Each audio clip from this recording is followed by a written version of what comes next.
Hello' everyone, এয়া হৈছে আমাৰ অফিচ আৰু প্ৰত্যেকটো বছৰে আমি গণেশ চতুৰ্থী পালন কৰোঁ। এই বছৰো কৰিলোঁ আৰু এই পূজাভাগ পাতাত আমাৰ সকলো ষ্টাফে হেল্প কৰিছে।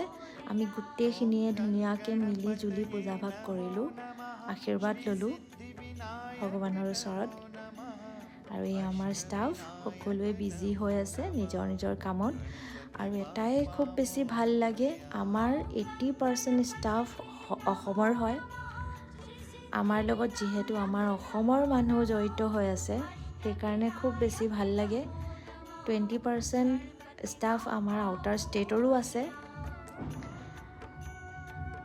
আৰু আমি এনেকেই দিনটো পাৰ কৰিলোঁ। আমাৰ গেষ্টো আহিছিল, বাহিৰৰ গেষ্ট, আৰু গোটেইখিনিয়ে মিলি জুলি ধুনীয়াকৈ আমি আজি দিনটো পাৰ কৰিলোঁ।